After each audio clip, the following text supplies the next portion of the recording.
So what you have here is you have one story that migrants in the United States have been routinely shackled at the waist, wrists, ankles, and loaded onto cargo planes. Not just cargo planes, but cargo planes with the rear doors that can open mid-flight. Completely separate story. 5 corpses with their hands and feet bound have been found floating in the sea off the coast of Majorca. And since January, 31 bodies have been recovered there.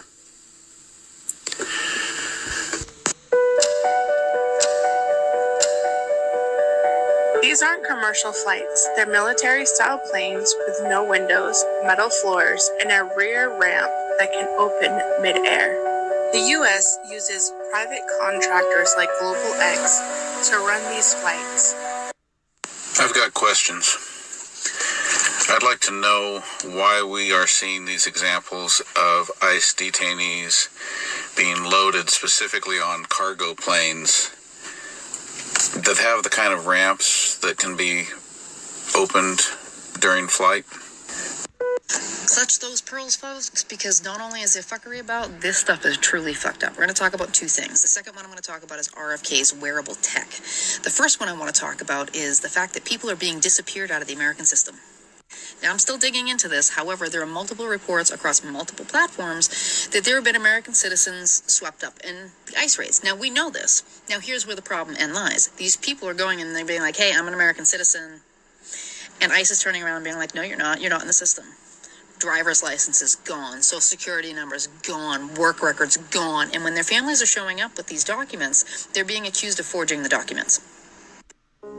Did you know that during the Dirty War from 1976 to 1983, between 10 to 30,000 people were kidnapped, tortured, and disappeared? Mostly political dissidents, activists, students. And one of the horrific methods they used was that victims were sedated, loaded onto military planes or helicopters, flown out over the Atlantic Ocean, and then thrown out.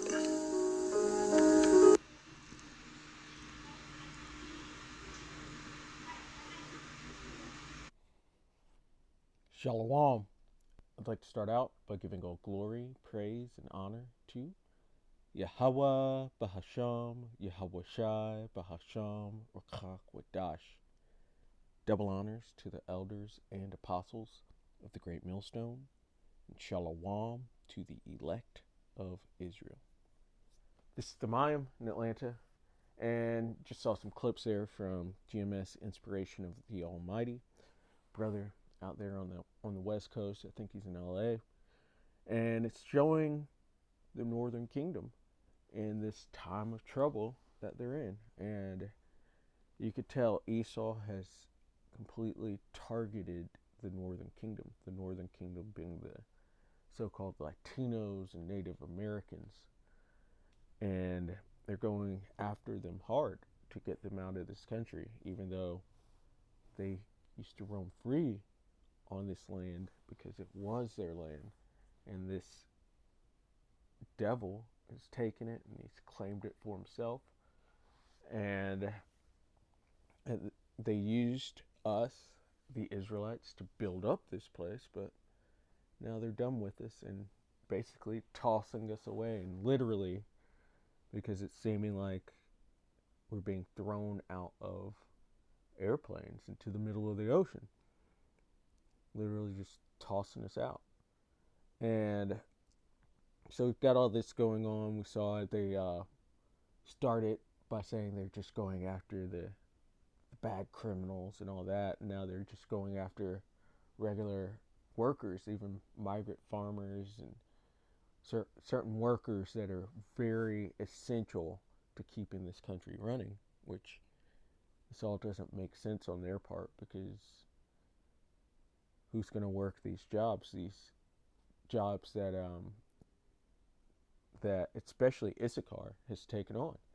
And Esau doesn't want to do it. And that's probably where their AI and their different robots come into play as well. But this is going to make prices higher for all Babylonians.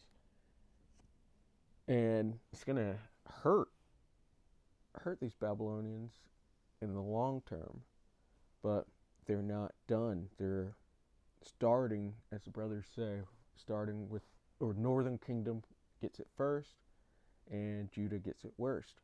So I've got another clip I want to show you. Criminals that came into the And this is Trump after the Senate passed the big beautiful bill recently. And I just saw this yesterday. I like to say, a little controversial, but I couldn't care less. We have a lot of bad criminals that came into this country, and they came in stupidly. It was an unforced error. It was an incompetent president that allowed it to happen. It was an auto pen maybe that allowed it to happen, and it did happen. But we also have a lot of bad people that have been here for a long time. People that whack people over the head with a baseball bat from behind when they're not looking and kill them. People that knife you when you're walking down the street. They're not new to our country. They're old to our country. Many of them were born in our country. I think we ought to get them the hell out of here, too. You want to know the truth. So maybe that'll be the next job that we'll work on together. But I think getting them out, we forget about them. We have some bad accidents in New York. And they're not accidents.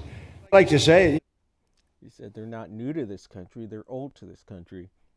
He's subtly trying to speak on the Southern Kingdom, so-called Negroes, because if you've noticed, they are targeting the Israelites, the Negroes, Latinos, and Native Americans. We've been scattered as well, but they're so carnal. They're looking at looks. If you look like a Negro, if you look like a so-called Mexican or so-called Haitian or look like a so-called Cuban, they are targeting you now. This is the beginnings of Jacob's trouble. We're already in it. And this is the devil right here on this screen. That's Donald Trump, the president of America, aka Babylon the Great. And he is an Edomite. The biblical Edomites would be in power in biblical Babylon, in this mystery Babylon. And this is the revealing of the wicked as well. It's the revealing of the righteous, who are the Negroes, Latinos, and Native Americans, the true Israelites. And this guy on the screen is these so-called Caucasians and these so-called white people, and this includes the small hatters. They are Edomites. That's why they're in power currently. They are the wicked of the Bible, and they would be in power at the end of the world, the end of the age. Esau is the end of the world, Jacob's the beginning of it that follows. And they can tell their power is waning. People are coming against them. They are being exposed. The small hatters are definitely being exposed for not being the true people of the Lord. And really, they're being exposed as being the problem of the whole earth. But since that exposure is happening, they are trying to combat that by ridding themselves of Jacob. They're going to slay their brothers again. Look at that guy. Look at his red hat, and then look at his skin. His skin is a derivation of red. They're not really white people. These are the Edomites of the Bible. Edom means red. These are the red people. And they've put that false verbiage on themselves as being white because it goes into innocence and purity to try to cover up for all the wickedness and blood that they have shed. These are the red people. These are the wicked. This is the devil. And these are the people of the Lord's curse to judgment. He's about to judge them as well for everything they've done. And they're going into hardcore slavery, and then their seed line's going to be taken off this earth. But they're talking about Southern Kingdom, about the Negroes, and getting us out of Babylon the Great. So they want to get rid of Northern Kingdom and Southern Kingdom. And this all culminates into Jacob's trouble. This is the devil coming down with great wrath. And you notice he's down in Florida, Okapee, Florida, down at that big swamp down in Florida where they've just built what they call alligator Alcatraz. And this is to lock up Israelites as well. It's to lock up anyone who's against Babylon, but primarily it's going to be for the Israelites. And it's surrounded by alligators, so they say you can't get out, but we'll see. We'll see, because the Lord said a standard will be lifted. So you're going after all these basically 2/3 Jakes right now. But when they come for the prophets, which they will, the standard will be lifted. But this is happening, and you should be able to see at this point with World War III starting, with Jacob's trouble starting, with the infrastructure for the MOTB, which is this RFID, micro C-HIP. They're trying to push that out as well. You should be able to tell this is the end. The sword is being sharpened for the Israelites, and this is the end. This is it. It's all happening. Still taking its time, but this is happening. And this time is because the Lord's having mercy. He's still giving the Israelites time to wake up and repent and get his name and, Lord willing, be delivered. He's giving us time for that, and still seems like Jake's not listening. But let's get into the scriptures. I'm going to start here at 2 Ezra 16 and verse 71. It says, "They shall be like mad men, sparing none, but still spoiling and destroying those that fear the Lord." And this whole idea of what they're doing, just mass deportations, running into people's houses and taking them out to, as they said at first, take them back to their own countries, but we're seeing they might not even be doing that, considering people are washing up on shores with shackled hands and feet. This is mad. They're showing themselves to be mad. And so I have that word in the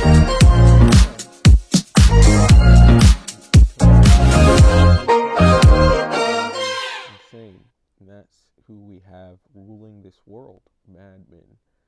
Esau Edom is mad, disordered in intellect, because a lot of these things aren't making sense for themselves. They're just running off of hate. It's going to hurt their economy and their society in general. And it's causing massive division. But their hate is driving them to do this. This is out of one's mind, usually implying also violent excitement. And these are bloody people. Look how they took this land, and really everywhere that they are, they took it via their blessing the sword. They're people of violence. But since thou hast not mind shedding blood, blood shall pursue thee. He's coming for them after this mad time that they're having, after this mad push that they're doing. It's this foolish.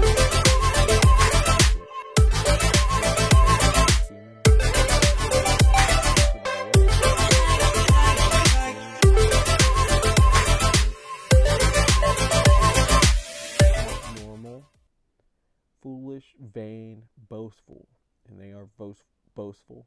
The Lord calls them the most proud.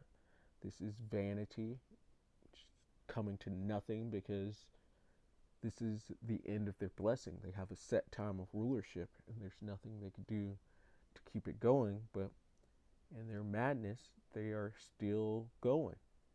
It says,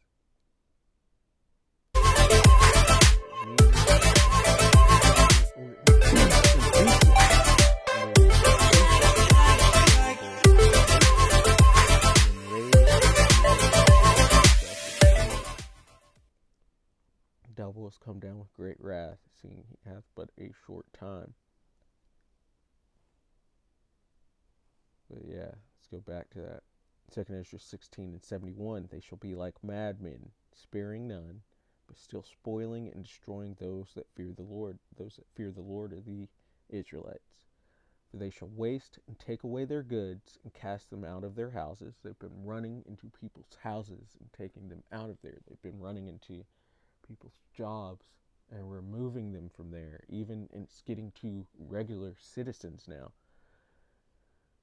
They've been going to these farms and taking away the migrant farmers. Fruit prices are about to go crazy. It says, then shall they be known who are my chosen, and they shall be tried as the gold in the fire. So we need them to make these moves. We want them to make these moves because it gets us to the kingdom. This place has to go down with great violence, and the Lord is not altogether done with our punishment as well, because we have a large portion of us, 2/3, that are not turning back to the Lord. They are not accepting the Lord and coming back to his ways, so they still have to be punished. But all these things line up to this great time of trouble, which is here in Daniel 12 and verse 1. And at that time shall Michael the archangel, stand up, the great prince which standeth for the children of thy people. So for the Israelites, blood Israelites, the Negroes, Latinos, and Native Americans, as well as are scattered. It's the time that we're coming into. Michael, the angel, is going to have to stand up for us. And there shall be a time of trouble, such as never was since there was a nation. History has been extremely violent and terrible. It's been really dark. But this time we're coming into is going to be the darkest of all time. But it's darkest before light comes back, before Yahushua comes. And that's when we shall have light. And there shall be a time of trouble such as never was since there was a nation, even to that same time. And at that time, thy people shall be delivered. So we have to go through this really dark time that is coming. But deliverance comes out of this, because we have to be taken. That deliverance comes from under the hands of our enemies, starting number 1 with Esau, Edom, so-called white people, and the small hatters. Those are the wicked. And then the rest of the nations, because they have joined together with the Edomites. We have to be delivered from out of their hands. But this time of trouble has to come first. Everyone that shall be found written in the book. So the Lord's going to deliver his elect out of this time of trouble. He's going to lift up a standard. He's going to give spiritual powers to some men in certain situations. He's going to perform miracles for his elect to deliver us out of different situations. And ultimately, Yahushua returns and takes us up on his ship while Babylon the Great is being nuked off of this earth. And so we've talked of Jacob's trouble. We need to go to it. So Jeremiah 30 and verse 7. Alas, for that day is great, so that none is like it. It is even the time of Jacob's trouble, but he shall be saved out of it. This time of trouble is going to affect the entire earth. Everybody is going to be in trouble. It's going to start with Jacob, but it's going to turn into Esau's trouble, and into Moab's trouble, and into Ham's trouble, and into Ishmael's trouble, which those Ishmaelites over there in the Lord's land are already being troubled by Amalek, those small hatters. We're coming into a great time of trouble, but Israel, Jacob's name was changed to Israel, will be saved out of this. The elect of Israel will be delivered. And so, to ensure, or to make your calling and election as sure as you can, you have to turn back to the Lord and do you put on as the elect. And so we have to pray, we have to fast, we have to do our lessons, we have to go out to camp for this short amount of time that we still have camp. We have to be under the Lord's shadow of protection. And so, Lord willing, that was edifying. These devils are about to come down with great wrath. I'd like to give all glory, praise, and honor to Yahweh, Bahasham, Yahushai, Bahasham, Rakak, Wadash. Double honors to the elders and apostles of the great millstone. Shalom to the elect of Israel. Shalom.